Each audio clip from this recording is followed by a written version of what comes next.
Friends, आज की कहानी है मेरा सच्चा प्यार भाग 23। पिछले भाग में आपने पढ़ा, प्रीत हॉस्पिटल से बाहर आकर बेतहाशा रोने लगती है। वो अंदाज़ा लगा सकती थी कि ये सारे सिम्टम्स ब्रेन हैमरेज के हैं और ब्रेन हैमरेज होने पर कितनी पीड़ा होती है। जब इंसान सह नहीं पाता तो वो कोमे में चला जाता है। काफ़ी रोने के बाद वो घर लौट आती है और दरवाज़ा बंद कर लेती है।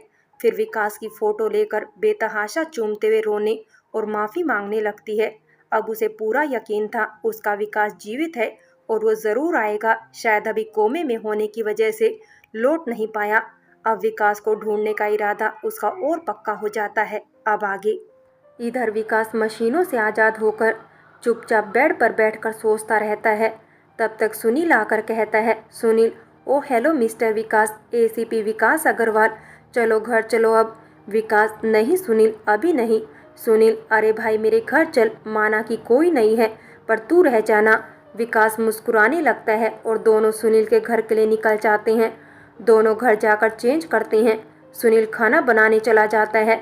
विकास फ्रेश होकर आता है तो सुनील के फ़ोन से अपने घर पर फ़ोन लगाता है। वीर, हेलो, कौन बोल रहा है? विकास बिल्कुल चुप हो जाता है। वीर, बोलिए भी, आपकी आवाज़ नहीं आ रही है। विकास कुछ नहीं बोलता है। वीर, देखिए, आपके पास इतना टाइम होगा, मेरे पास नहीं है। मुझे बहुत सारे काम हैं। जब आपके गले में आवाज़ आ जाए तब फ़ोन कर लेना।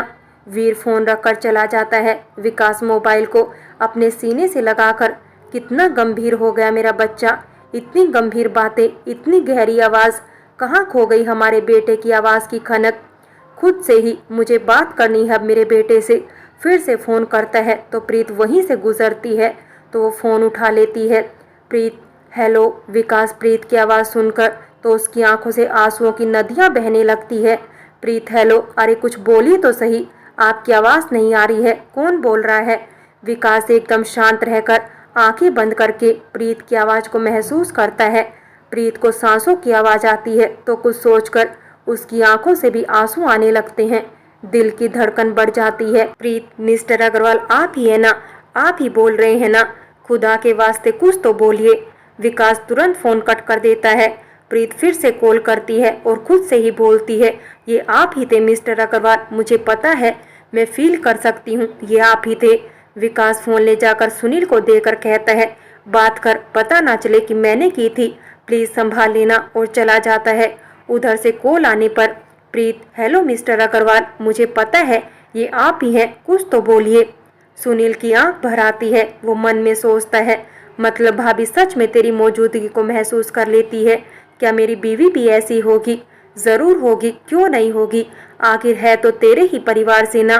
सुनील, हेलो भाभी, मैं सुनील बोल रहा हूँ, आवाज़ नहीं आ रही थी तब। प्रीत, मतलब मिस्टर अग्रवाल आपके पास है?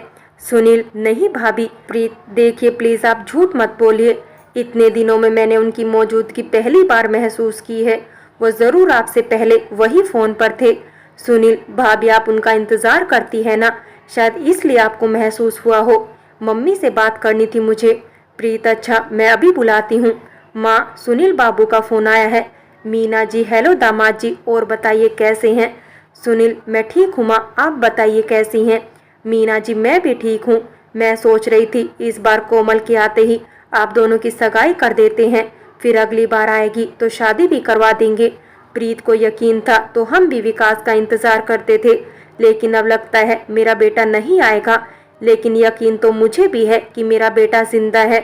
माँ हूँ ना, महसूस कर लेती हूँ। सुनील, माँ जैसा आपको ठीक लगे। आपने कोमल जी से बात की क्या? वो क्या कह रही है? मीना जी, अभी उससे बात करनी है, फिर आपके घर पर भी तो करनी है। सुनील, मम्मी पापा भी यही बोल रहे थे, लेकिन मैंने ही मना कर दिया। अब जब आप कह रही हैं तो मैं बोल दूंगा, वो जाकर बात कर लेंगे। मीना जी, आप नहीं आएंगे? आपसे मिले भी बहुत दिन हो गए, एक बार आते तो हम सब आपको भी देख लेते। सुनील, ठीक है माँ, मैं भी आऊँगा। अच्छा माँ, रखता हूँ। मीना जी, ठीक है बेटा, ध्यान रखिएगा अपना। सुनील, जी माँ, प्रणाम। मीना जी, सदा खुश रहिए। इधर प्रीत अपने कमरे में आकर, इतने सालों में मुझे कभी भी ऐसा महसूस नहीं हुआ, फिर आज क्यों हुआ? कहीं ऐसा तो नहीं कि सुनील जी झूठ बोल रहे हैं? लेकिन वो झूठ क्यों बोलेंगे? उनको भी तो पता है कि हम सब मिस्टर अग्रवाल का कितना इंतजार करते हैं। शायद मैं ज़्यादा सोचती हूँ, इसलिए ऐसा लगा हो, लेकिन मुझे सच का पता लगाना ही होगा। शाम में सब हॉल में बैठे रहते हैं, तो मीना जी, सुनील बाबू से बात हुई, वो सगाई के लिए तैयार हैं। अतुल जी, कोमल से बात हुई क्या? मीना जी, अभी नहीं हुई, वो नहीं मानेगी। अतुल जी, प्रीत बहू आप बात कीजिएगा। प्रीत जी पापा, लेकिन जब वो दोनों एक दूसरे को पसंद करते हैं, प्यार करते हैं, तो क्यों नहीं मानेगी? मेरा मतलब है कोई और वजह तो नहीं है ना? प्यार करती है ना वो उससे, आप लोगों ने ही बताया था मुझे। मीना जी, वो कहती है जब तक भाई नहीं लौटेंगे वो शादी नहीं करेगी। प्रीत, ये कैसा जिद है? मीना जी, तुम्हारा यकीन ही सबकी जिद बन गया है। प्रीत माँ, वो मेरा यकीन है, लेकिन इसका मतलब ये तो नहीं कि इंसान अपनी जिंदगी में आगे ही नहीं बढ़ेगा। मुझे रुकना है उनके इंतजार में, कोई और क्यों रुकेगा?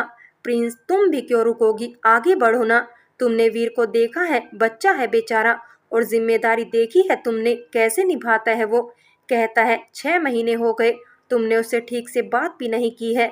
तुम याद करके बताना जरा कि तुमने अपने बेटे की माँ बनकर कब बात की उससे। रुक कर क्या कर लोगी तुम? और अगर विकास लौटेगा भी तो तुम्हें ऐसे देखकर खुश होगा क्या? और अपने बेटे को ऐसे देखकर उसका बचपन छीनने के लिए तुम्हें माफ कर पाएगा क्या? प्रीत प्रिंस की तरफ देखकर अपने कमरे में चली जाती है। उसके पीछे ही बानी भी चली आती है। प्रीत, तुम ही बताओ बानी, मैं क्या करूं? उनकी जिम्मेदारी नहीं है क्या कि आए संभाले अपने परिवार को? माना मैंने अपने बेटे की मां बनकर बात नहीं की, क्योंकि प्रीत तो विकास के साथ ही चली गई। एक लाश कितना बात करती है। बानी, मैं समझ सकती हूँ प्रीति, संभालो खुद को। अपने बेटे के लिए ही सही बनो तुम प्रीति, भरो अपने अंदर जान। शरीर देखा है अपना, बस हड्डियों का ढांचा लग रही हो।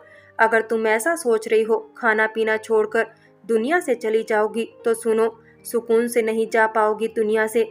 अपने बच्चे की कर्जदार बन जाओगी। तुम्हें अब प्रीति बनना होगा।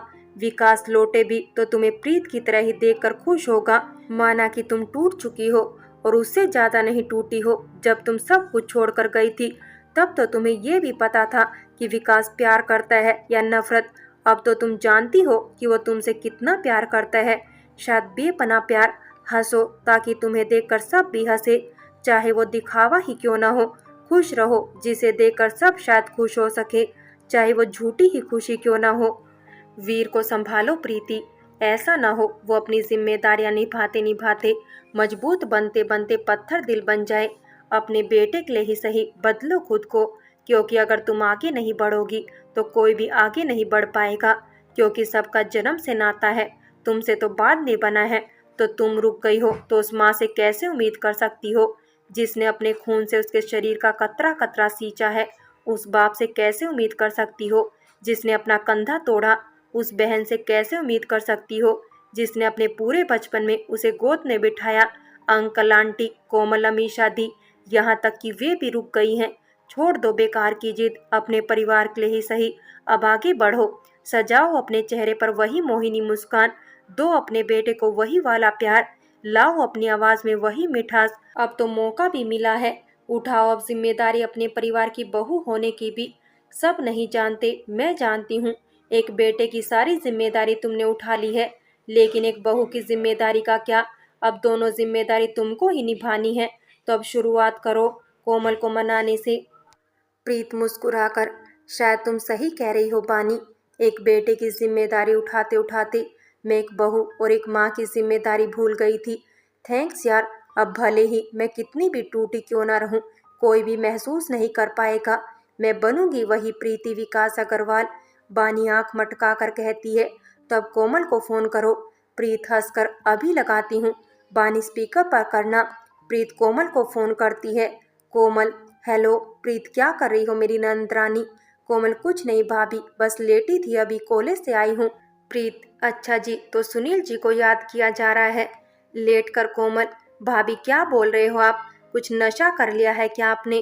प्रीत, बात मत बदलिए, हमको पता है अब ये दूरी की बेचैनी हाय सही नहीं जा रही है। कोमल हंसते हुए, क्या बात है भाभी, आप मजाक करने लगे? फिर अचानक से रोने लगती है। कोमल, आपका ये लुक देखने के लिए तरस गए थे हम भाभी। भाभी, दिल कर रहा है दौड़ कर आकर आपको गले लगा लूं। आज आपने इतने दिन बाद पहली बार ऐसे बात की। प्रीत, देखे नंदरानी, ये रोना धोना बहुत हुआ, अब खुशियों को सेलिब्रेट करने का मौका है। क्या आप हम सबको थोड़ा सा खुश होने का मौका देंगी? कोमल, बोलिए ना भाभी, आपके चेहरे की मुस्कान के लिए हम कुछ भी कर सकते हैं। प्रीत, हम इस माहौल को बदलना चाहते हैं, क्या आप मेरी मदद करेंगी? कोमल, जी भाभी, आप बताइए तो सही, हम भी चाहते हैं सब पहले जैसा हो जाए। जो खो दिया वो तो गया, लेकिन जो है उसे संभाल कर रखा जाए। हम अपने परिवार की खुशी, आपकी खुशी के लिए कुछ भी कर सकते हैं। प्रीत, आप सुनील जी से सगाई के लिए हाँ कर दीजिए। कोमल, ये आप क्या बोल रही हो भाभी? प्रीत, क्यों, आपको सुनील जी पसंद नहीं है क्या? कोमल, है, लेकिन प्रीत, क्या आप उनसे प्यार नहीं करती? कोमल, करती हूँ, बहुत ज़्यादा करती हूँ, प्यार करती हूँ, लेकिन डर लगता है प्यार से। प्रीत, सब एक जैसे नहीं होते कोमल, और गलत आपके भैया भी नहीं थे, बस हालात की वजह से गलत बन गए, बस हालात गलत थे। सुनील बहुत अच्छे हैं, समझ है उनमें, मैं चोटी दिखती है उनमें, वो आपका साथ कभी नहीं छोड़ेंगे। क्या आप यकीन नहीं कर पा रही है उनके ऊपर? कोमल, यकीन तो बहुत है भाभी, क्या आपको भैया के ऊपर नहीं था? प्रीत, बहुत था, लेकिन जब हर चीज को उनके सामने गलत तरीके से लाया गया तो उनको यकीन करना पड़ा कि मैं गलत हूँ। मुझे नाराजगी इस बात से नहीं कि उन्होंने मुझ पर शक किया, बल्कि इस बात से थी कि उन्होंने मुझसे इस बारे में बात क्यों नहीं की। एक रिश्ता तभी बना रहता है जब शक या गलतफहमियों को आपस में बात करके सुलझाया जाए। उनसे जो कहा गया, जैसा दिखाया गया, उन्होंने यकीन किया। एक बार हमको भी मौका देना चाहिए था ना अपनी बात कहने का। जब मैंने कहना शुरू किया तो उन्होंने दुनिया छोड़ने का फैसला कर लिया। हमेशा हर फैसला उनका ही क्यों होता है? हम भी तो कुछ है ना। अगर उनके फैसले से मेरी जिंदगी भी इफेक्टेड होती है तो उन्हें मेरे से बात करके ही फैसले लेने चाहिए थे, लेकिन सुनील जी ऐसे नहीं हैं। उन्होंने सगाई की बात पर भी यही बोला कि आपसे पूछा क्या, अगर आप भी तैयार हैं तो अपने घर पर बात करें। ये दो शब्द साफ साफ जाहिर करते हैं कि वो अपने हर फैसले में आपके मत को जानने की कोशिश करेंगे, अपने हर राज का हमराज आपको बनाएंगे। अगर आपके भैया भी हमको हमराज बना लेते तो हमारे बीच ये दूरियां कभी आती ही नहीं, क्योंकि प्यार तो हम दोनों को ही बेशुमार था और भरोसा भी था, लेकिन फैसले बस अपने अपने थे। कोमल, आप चाहती हैं कि मैं हाँ कर दूं? प्रीत, मेरे चाहने ना चाहने का कोई मतलब नहीं है। अगर आपका दिल उन्हें अपने हमसफर के रूप में एक्सेप्ट करता है तो आप हाँ कर दीजिए, नहीं तो उनसे भी फ़ोन करके नहीं कर दीजिए, ताकि वो आपके सपने ना देखे। और मम्मी पापा से भी किसी की ज़िंदगी में जाना ही नहीं तो उसे उम्मीद और मत दीजिए। मैंने उनकी आंखों में आपके लिए बेशुमार प्यार और इज्जत देखी है। आप सोच लीजिएगा, फिर बता दीजिएगा, क्योंकि उनको भी अपने घर पर बात करनी है। कोमल, जी भाभी, मैं कल सुबह तक बता दूंगी। ठीक है ननंद रानी, सोच लीजिएगा, रखते हैं, बाय। कोमल, बाय भाभी।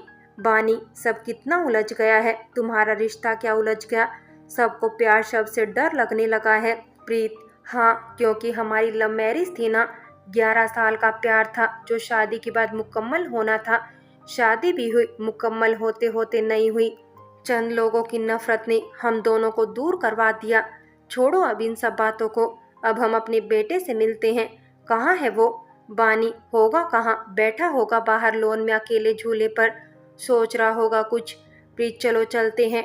बानी, मैं नहीं, तुम जाओ, इस वक्त उसे अपनी माँ की ज़रूरत है, तुम वक्त बिताओ उसके साथ में, और देखो क्या खो दिया है उसमें। प्रीत जाकर देखती है वे झूले पर लेटा होता है। फ्रेंड्स, बाकी की कहानी अगले भाग में देखें, और अगर कहानी अच्छी लगी हो तो लाइक करें, शेयर करें और प्यार भरी कहानी चैनल को सब्सक्राइब करें।